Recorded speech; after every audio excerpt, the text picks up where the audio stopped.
हसन रज़ा साहब, अब चूंकि महमूद मौलवी साहब तो खुद भी एक सियासतदान है, सीनियर सियासतदान है और उनके साथ उनके हम जमात भी रह चुके हैं, तो महमूद मौलवी साहब जो सियासी इख्तिलाफात हैं, सियासी नज़रिया, उसको अगर हम एक तरफ रखें, ज़ाहिर एक सीनियर सिटीज़न तो वो हैं, साबिक़ वज़ीर आला पंजाब भी हैं, और फिर जो तरीक़ाकार अपनाया गया गिरफ्तारी का, उस पर क्या राय देंगे आप?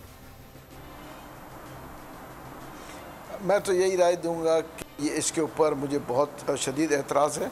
उसकी वजह देखना, पॉलिटिकल राइवलरी अलग चीज़ है, मगर जिस अंदाज से उनको उठाया गया है, और देखें एक एज का लिहाज करना चाहिए। और अभी मेरे भाई ने सही कहा कि देखें कोर्ट ने फैसला दे दिया था, तो इसके बाद उनको घर जाने देते। अगर कोई केस था तो उसको उनको कल जो है, मतलब दुनिया एंड तो नहीं हो रही थी कि उनको रास्ते में से ही उठाना पड़े।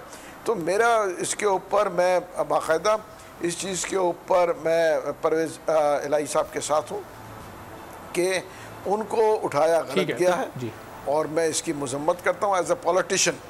मैं इसकी डेफिनेटली मजम्मत करता हूँ कि किसी भी पॉलिटिशियन को इस तरीके से उठाना जो है ये नामुनासिब बात है। ठीक है, सब्सक्राइब करें और बेल दबाएं ताकि कोई खबर रह न जाए।